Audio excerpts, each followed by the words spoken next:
అన్నట్టే నానమ్మ దృష్టిలో పడ్డాను. ఆ ఇంటి తలుపులు నీ వలనే తెరుచుకున్నాయి. నానమ్మతో బయలుదేరతాను. ఆ ఇంట్లో నీకు ఏ అవసరం వచ్చినా నేను అమ్మవారిని అడుగుతాను. ఏదో రకంగా నీకు సాయం చేస్తూ ఉంటాను.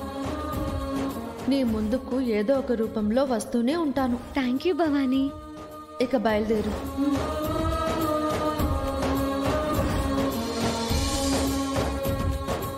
వస్తాను.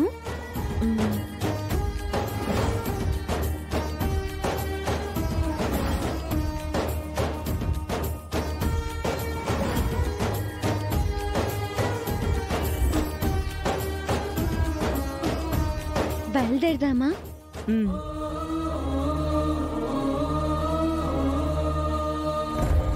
రా.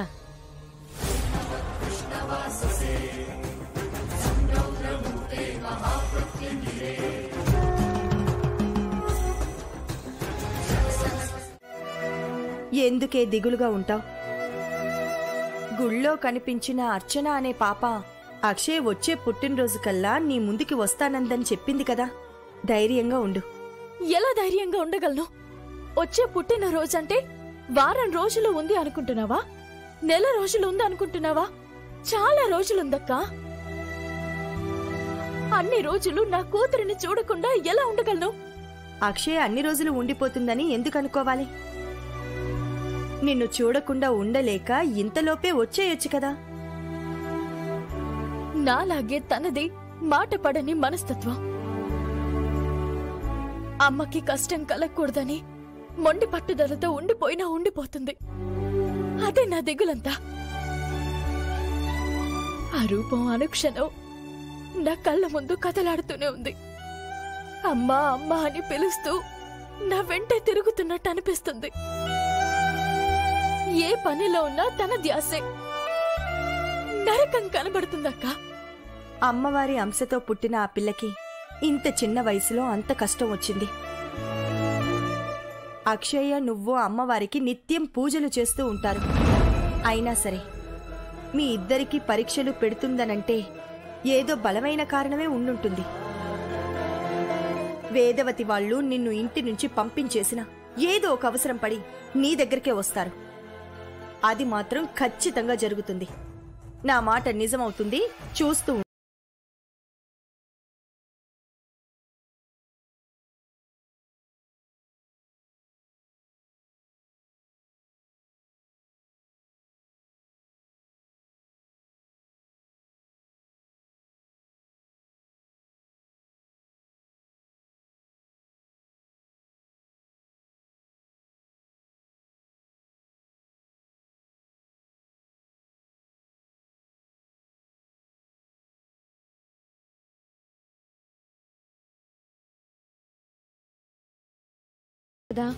ఉంచు.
అమ్మా అర్చన, ఈ గదిలోకి వెళ్ళకూడదు. వెళ్లాలంటే కొన్ని అర్హతలుండాలి. అయ్యో భవానీ, ఇదేం విచిత్రం. పూజ గదిలో దీపాలు వెలిగించకుండా వదిలేశారేంటి? నిత్యం దీపాలు వెలుగుతూ ఉండాలి కదా. మా గుడిలో ఎప్పుడూ దీపం వెలుగుతూ ఉంటుంది. అదో పెద్ద కథలేమ్మా. పూజ గదిలో ముందు మా అత్తయ్య, తరువాత అవని అనే కోడలు, ఆ తర్వాత అక్షయ్ అనే మనవరాలు దీపాలు పెడుతుండేవారు, ప్రసాదాలు చేసి నైవేద్యాలు పెట్టేవారు. ఈ మధ్య కొన్ని సంఘటనలు జరిగి దీపం పెట్టే దిక్కు కూడా లేకుండా పోయింది.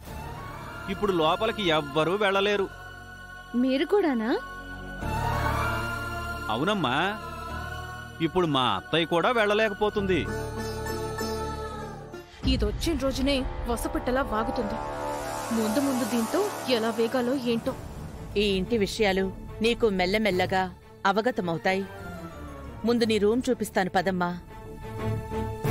రా.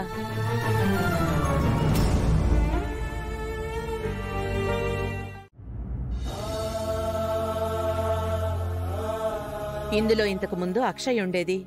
ఇక నుంచి ఈ రూమ్ నీది. సరేనండి. నువ్వు రెస్ట్ తీసుకో, మళ్ళీ వస్తాను.